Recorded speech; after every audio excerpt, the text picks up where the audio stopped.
Everybody, welcome back. Sorry about the video this time. We're having some technical problems here. I broke my freaking tripod once again. Don't know what I did to it, but it's broken. So, I'm not going to be able to do the traditional face recording that I've been doing on this channel. This one is Black Fog, written by Alexander Kuprin. It was published in 1905 and translated from Russian by Douglas Ashby. It's literary quirky. 4,695 words. Yeah, here we go. A Petersburg case. I remember perfectly his first arrival in Petersburg from his hot, lazy, sensual south. There emanated from him the very atmosphere of black earth forest, the odor of dry, sun-baked feather grass, the simple poetry of quiet sunsets, gradually fading away behind the cherry trees of little orchards. He had the inexhaustible health of the steppe, and he was so vivid in his fresh naivety. He came straight from the station into the furnished rooms where I was living. It was winter, 8 o'clock in the morning, when, in the Petersburg streets, the lamps are still lit, and the tired horses are dragging the sleeping night cabmen to their homes. He wouldn't take no refusal. He wouldn't listen to any of the maid's arguments, and said in his sonorous voice that rang through the corridor, "What are you talking about?" As if I didn't know him. "Why, he's more to me than my own brother." "What next? Show me into him." We had been at school together in the South, where, incidentally, he had not finished his course. I was fond of him, not more than of a real brother. He exaggerated this in his hurry, but all the same, I was sincerely attached to him. However, though I immediately recognized his voice, with its soft and yet guttural southern G, and its provincial breadth of diapason, I cannot say that in the first minute I was particularly pleased. You know what it is when a man has been gallivanting all over the place through the night, goes to bed with his head not quite clear, and on the top of it all is faced with serious, timed work for the next day.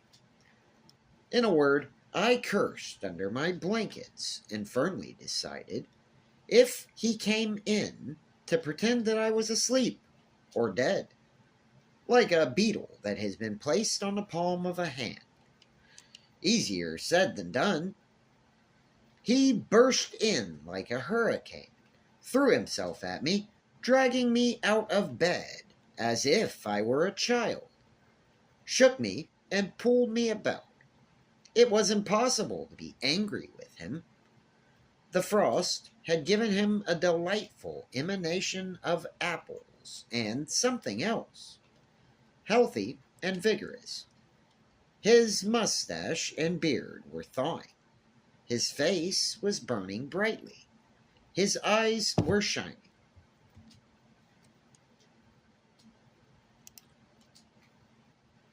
"Well, well, how long are you going to wallow in those blankets? Get up," he roared. "Get up, or I'll smash you into little bits. Listen, you poor, benighted provincial." I was trying to make him feel ashamed. "Here in Petersburg, no one gets up before 11. Lie down on the sofa, or ask for some tea, or send someone to fetch newspapers and read, but let me doze, if only for a half an hour." No, nothing had any effect on him. He was bursting with stories of the past and plans for the future, so filled with new impressions that he seemed ready to blow up under their pressure. If I hadn't acted as a sort of safety valve, First came the greetings. It appears that, up to the present, they all remember me, are quite fond of me, and read with pleasure my articles on economics. I was flattered and pretended not to have forgotten a single one of all those extraordinary names, all those Guzinkovs, Lidoshinukovs, Shirnich, and so many other old acquaintances. Secondly, Petersburg had utterly stupefied him. Deuce take it! What an enormous town! What do you think? At the station there were nothing but swagger cabs. Not a single ordinary one. Swagger cabs, I repeated doubtfully. On my honor, yes.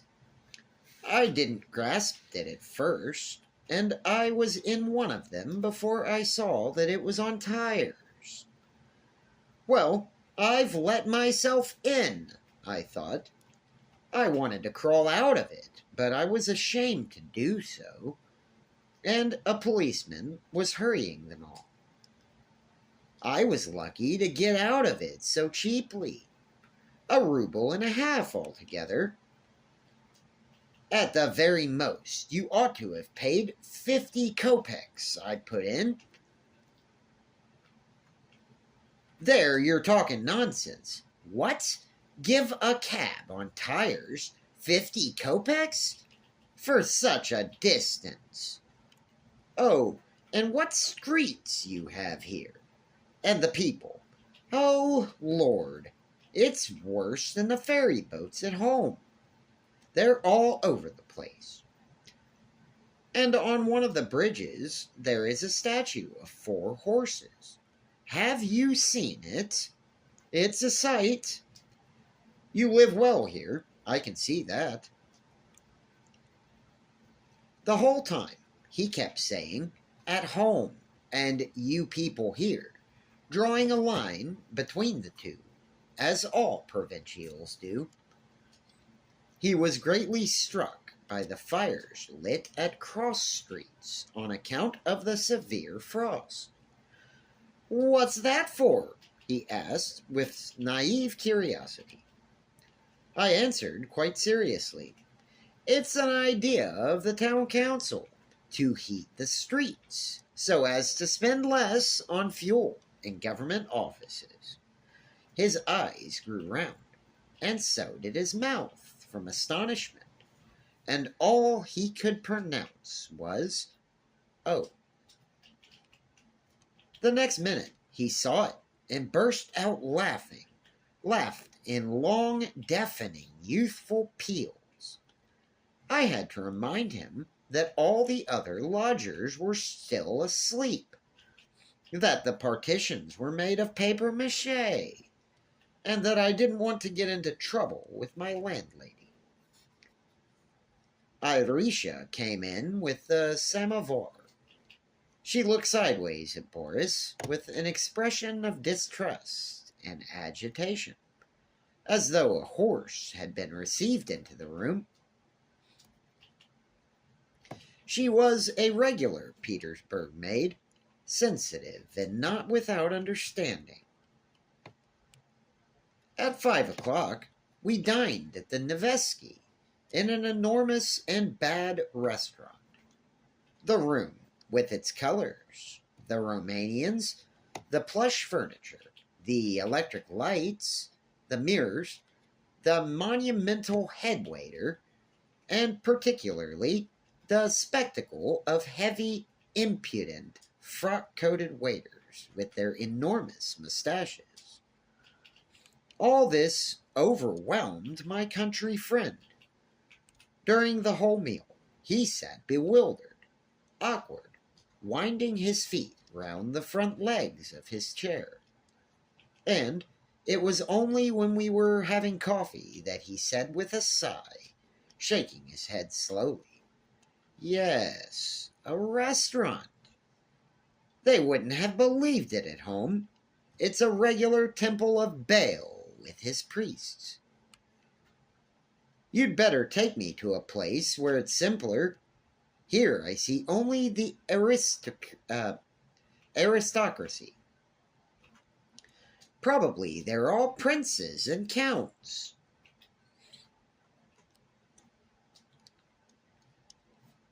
But in the evening, in my rooms, he brightened up again.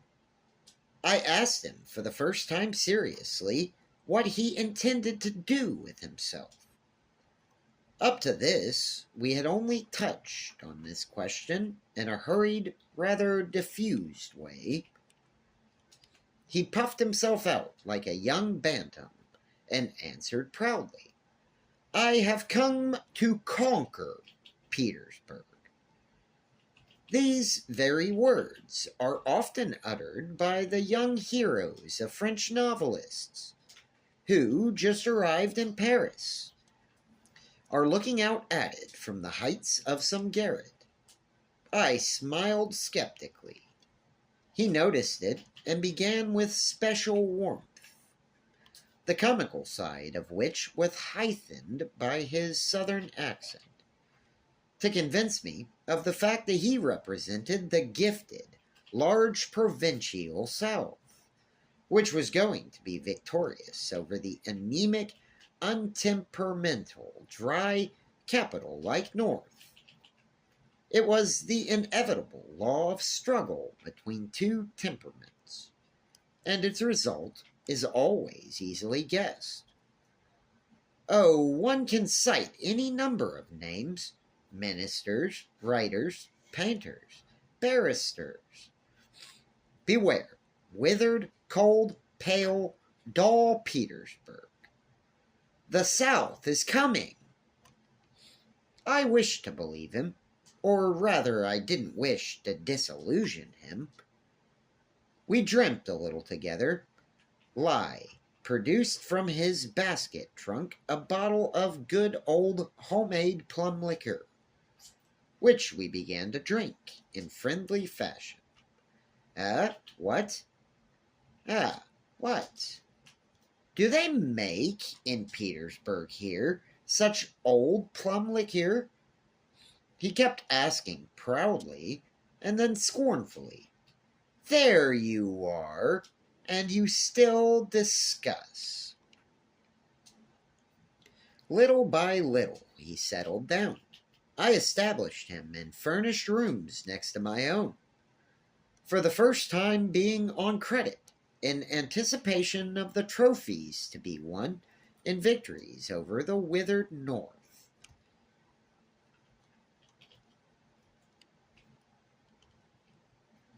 It is extraordinary how at once he won the general goodwill of the establishment, pushing into the background the former favorite, a poet with red curly hair, who looked like a deacon in a picture.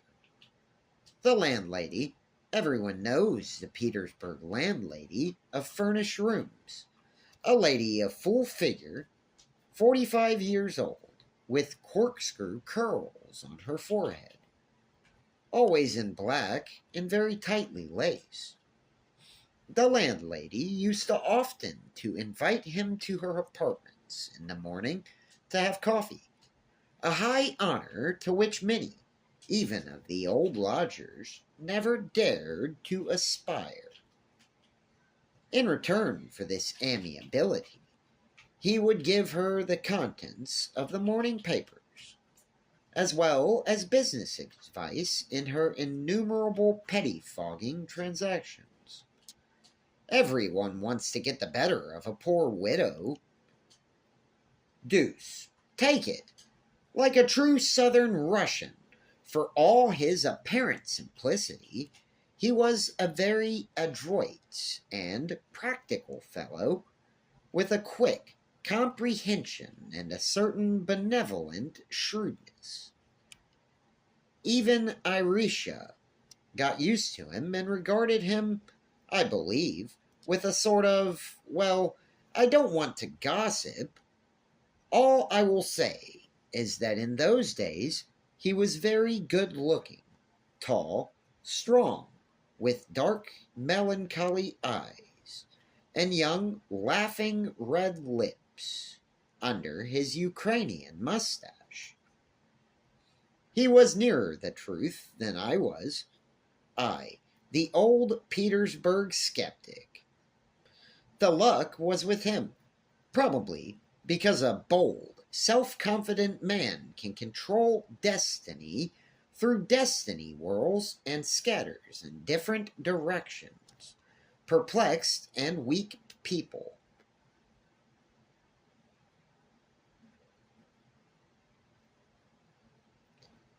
Perhaps, too, he was assisted by those original traits of character which he brought with him from the heart of his provincial self: shrewdness,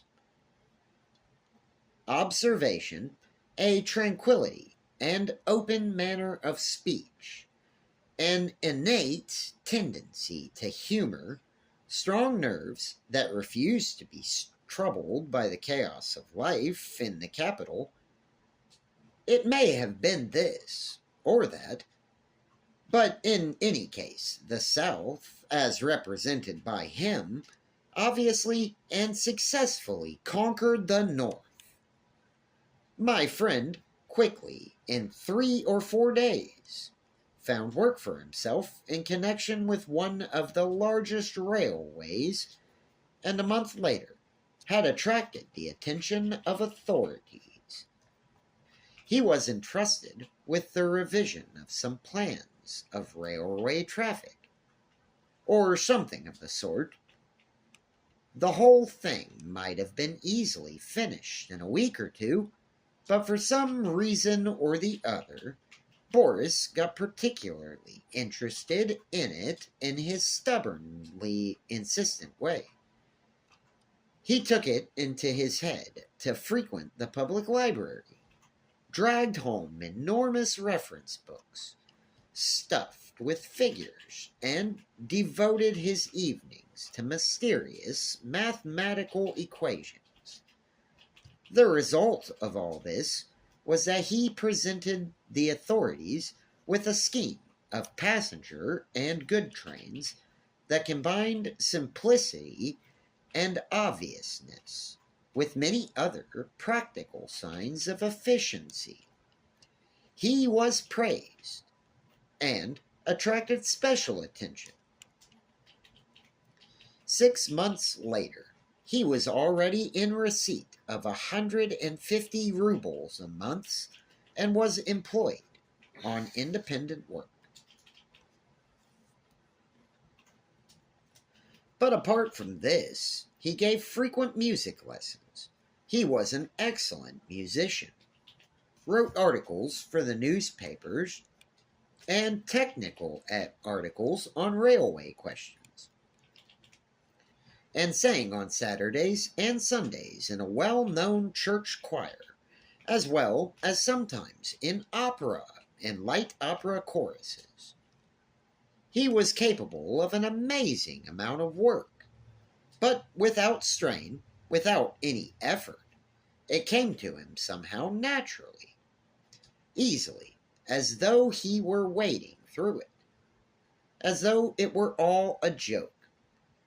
With that externally lazy manner of his, and always with his shrewd little smile, he would be observing something, keeping his eye on something, as though, after all, he were only playing the present, merely testing his untouched force, while at the same time vigilantly and patiently waiting for his real opening, for some mysterious, remote object, known only to himself.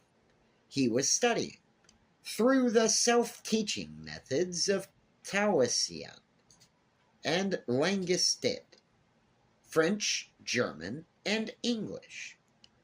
I could hear him, sometimes at the other side of the partition, repeating, with his terrifying pronunciations, La Abale, Bourdon, La Marche, Volée. When I asked him why all this was necessary, he would answer with his sly benevolence, "Oh, it's like this. I've nothing to do." All the same, he knew how to enjoy himself. Somewhere on Vasiliev Island, he had unearthed some of his fellow countrymen, Ukrainians from Poltava, who wore embroidered shirts with little ribbons instead of ties, and enormously wide trousers tucked into their top boots. They used to smoke long pipes, would ostentatiously spit through the corners of their lips onto the floor, and had nothing but contempt for all our town cultivation. I went once or twice to their little evenings. They drank Gorilka, not our vodka, but a special brand brought from down there, ate slices of pork and enormous sausages, so long that one had to coil them on one's plate in 10 or 15 circles. There was singing, too, wonderful singing, extraordinarily sad and stately. I can still remember, as if it were yesterday, Boris passing his hands nervously over his long, beautiful, wavy hair as he started the couplet of an old Cossack song. His voice was warm, tender, slightly vibrating, and every time that I listened to him, I experienced a tickling and throbbing in my chest, and I felt like crying without any reason. And afterwards, one drank Gorilka again, and at the end, one danced the Gopak, one of the national Ukrainian dances.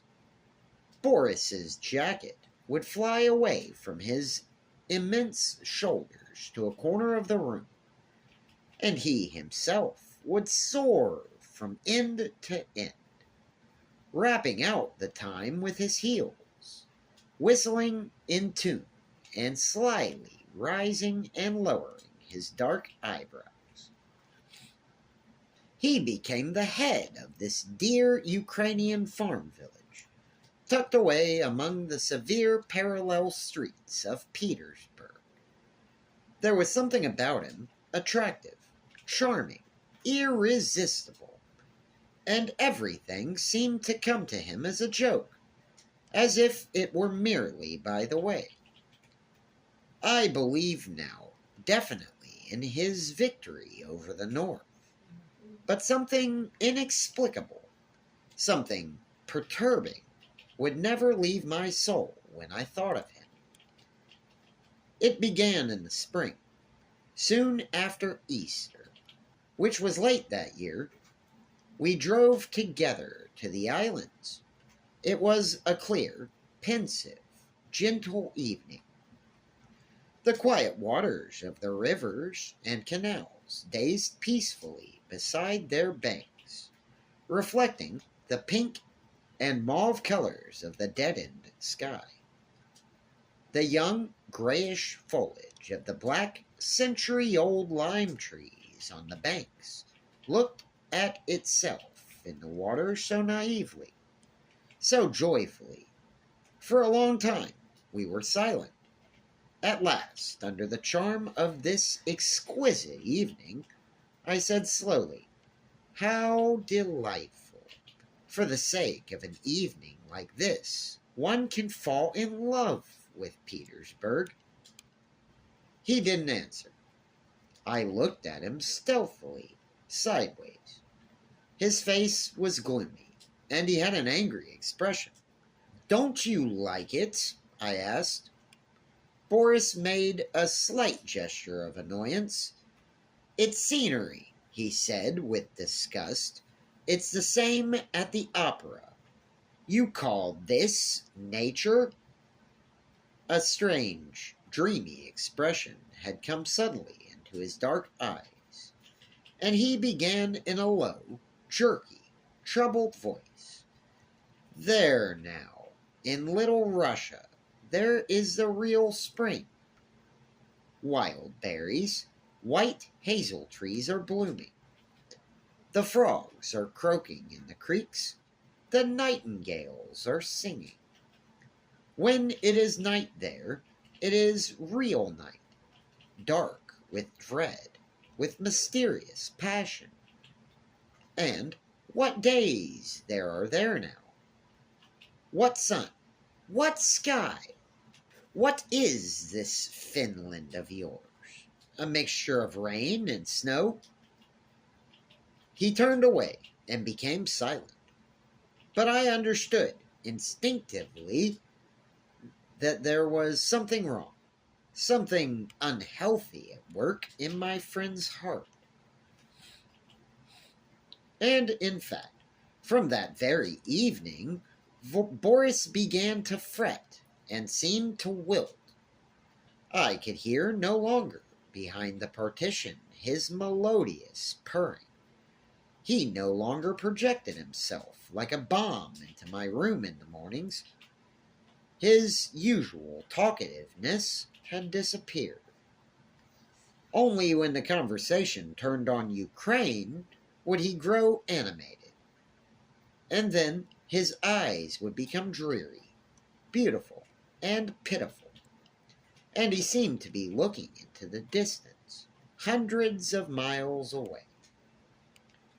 "I'll go there for the summer," he would say decidedly. "Damn it, at all events, I'll get a rest from the cursed Peter." But in the end, he didn't succeed in going there. His office kept him. In the middle of the summer, we said goodbye to each other. I had to go abroad on business. I left him, sad, irritated, tired out at last by the white nights, which brought him sleeplessness, and a distress bordering on despair. He saw me off at the Warsaw station. I returned in the very middle of a nasty, wet, foggy Petersburg autumn. Oh, how well I recall those first dismal, irritating impressions. Dirty pavements, thin, endless rain, a sort of gray, slimy sky, and in the background of the picture rough Dornicks, with their brooms, haunted-looking cabmen, with their rumpled clothes, women with hideous sheepskin galoshes, with hems of their skirts all wet, bilious, angry people with perpetually swollen faces, coughs, and spleen. But I was still more struck and saddened by the change that had taken place in Boris. When I came in, he was lying dressed on his bed, which had not been made. His hands were folded under his head, and he didn't raise when he saw me. "How are you, Boris?" I said, seized already by a feeling of presentiment, and I met with a cold, entranced glance. Afterwards, he apparently decided to greet me, for he rose as if it were a matter of duty, welcomed me, and laid down again on the bed. With great difficulty, I managed to persuade him to dine with me that night at a restaurant. On the way, he was silent, walked with a stoop, had an air of indifference, as though he was being led on a string, and I had to repeat every question I asked. "Listen, what in the world is the matter with you? Have they changed you?" I said, touching his shoulder. He took my hand off. "Nothing, only boredom with everything." For some time, we walked on side by side without a word. I remembered his musty, neglected room, its untidiness, the dry bits of bread on the table, the cigarette ends on the saucers, and I said decidedly, and with anxiety. I'll tell you what it is, my dear friend. In my opinion, you are quite simply ill. No, don't wave your hands, but listen to what I'm going to say.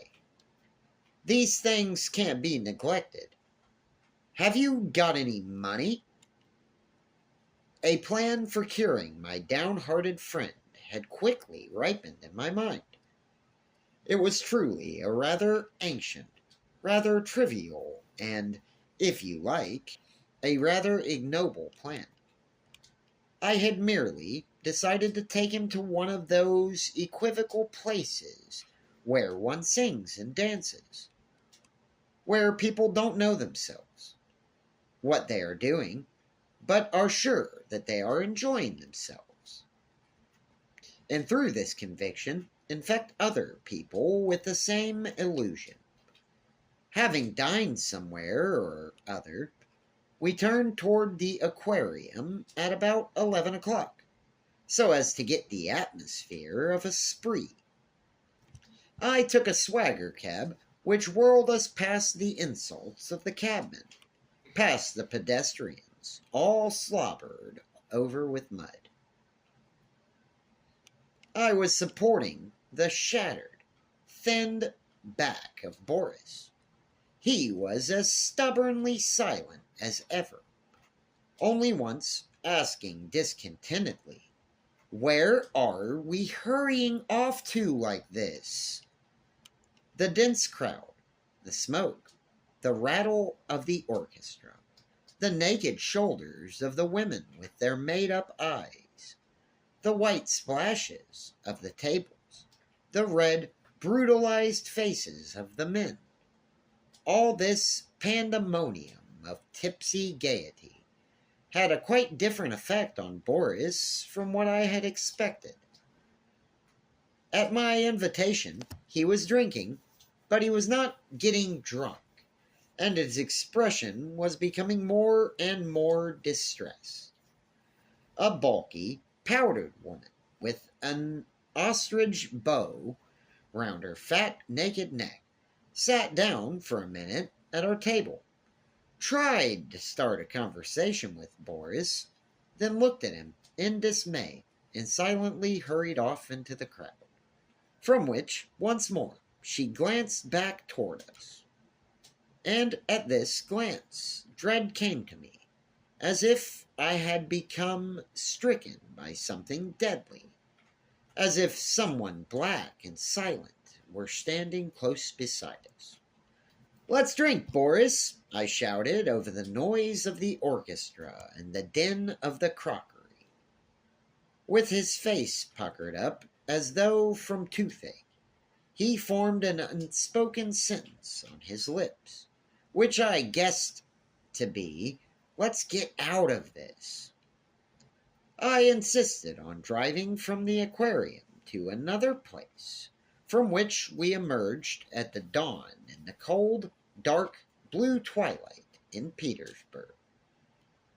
The street in which we were walking was long and narrow, like a corridor.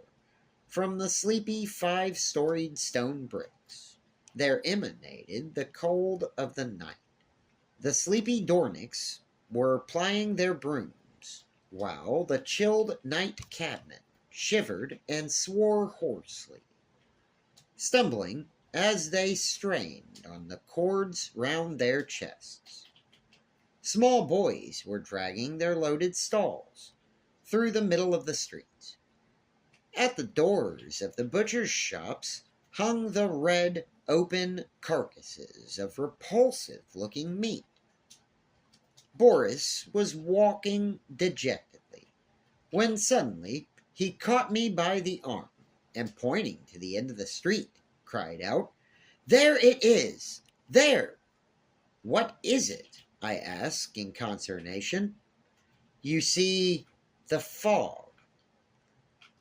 The fifth stories were drowning in the mist, which, like the drooping belly of a black serpent, was descending into the corridor-like street, had stooped halfway, and hugging itself, was peering down as if getting ready to spring at someone. Boris shook my arm and said, with eyes blazing in a sudden anger, "Do you understand what this is? Do you understand? It is the town that is breathing. This is not fog. It is the breath from these stones with holes. There is here the reeking dampness from the laundries, the smoke from the coal. There is here the sin of the people, their anger, their hatred, the emanations from their mattresses, the reek of their sweat, and their putrescent mouths. My curse upon you! Anathema! Monster! Monster! I loathe you!" Boris's voice broke and rang alternately, as he shook his bony fists in the air. "Cool down," I said, taking him by the shoulders. "Come, cool down. Can't you see that you are startling people?" Boris choked and coughed for a long time.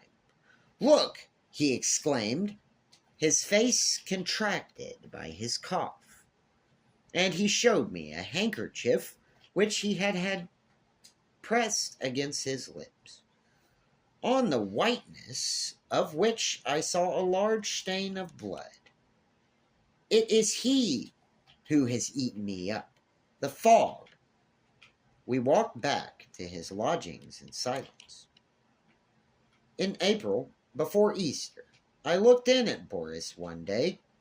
The weather was extraordinarily warm. There was a smell of melted snow, of earth, and the sun was shining bashfully and timidly, as a woman smiles when she is making friends again after tears. He was standing by the opening of the double window, breathing in the spring air. As I entered the room, he turned round slowly, and on his face there was a kind of tranquil, appeased, childish expression. "It is nice now at the home and the government of Poltava," he said, smiling by way of greeting. And suddenly it came home to me that this man would die soon. Perhaps even that very month. "It is nice," he went on thoughtfully, and getting suddenly animated, he hurried toward me, seized my hands, and said, "Sakinka, dear, take me down to my home. Take me, old man. Won't you do it?" "But am I refusing? Of course we'll go." And so, just before Easter, we started on our journey. When we left Petersburg, it was a damp, cold day, and over the town a thick black fog was hovering. The same black fog which had poisoned the soul and eaten the body of my poor friend. But the nearer we came to the south, the more excited and joyful my poor Boris became.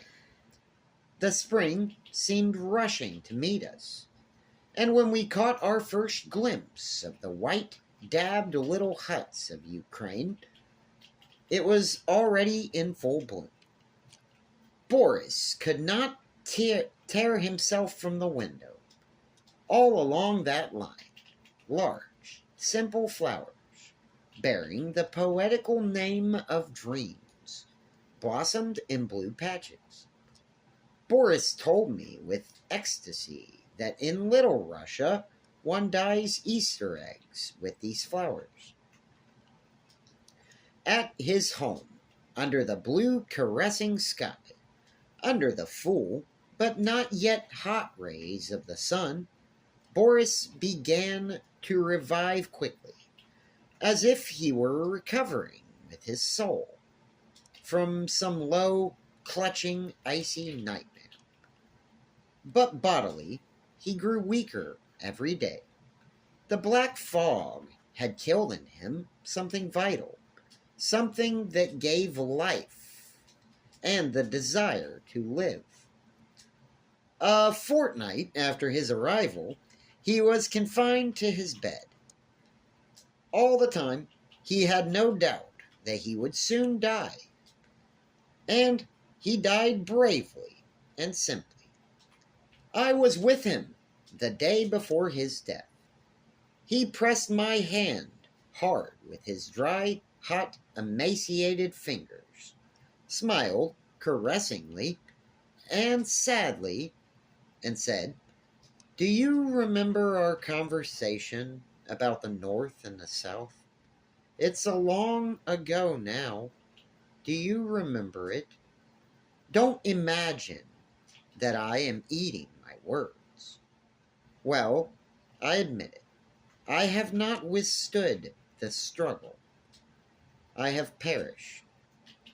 But after me, others are coming. Hundreds, thousands of others. Understand, they must win the victory. They cannot fail to conquer. Because over there, the black fog is in the streets, in the hearts, and in the heads of the people. And we come from the exulting south with joyous songs, with the dear bright sun in our souls. My friend, people cannot live without the sun. I looked at him attentively. He had just washed and had combined his hair flat back over his head after moistening it with water. It was still moist, and this gave his face a pitiable and innocent and festive expression, behind which one detected all the more clearly the proximity of death. I remember, too, that he kept looking attentively and in apparent astonishment at his nails and the palms of his hands, as though they were strange to him. The next day, I was called hastily to his bedside to find, not my friend, but only his body, which was passing unconsciously in a swift death agony. Early that morning, he had asked to have his window opened, and it remained open. Into the room, from the old garden, crept in branches of white lilac, with their fresh, elastic, odorous flowers. The sun was shining. The blackbirds sang out their madness of delight.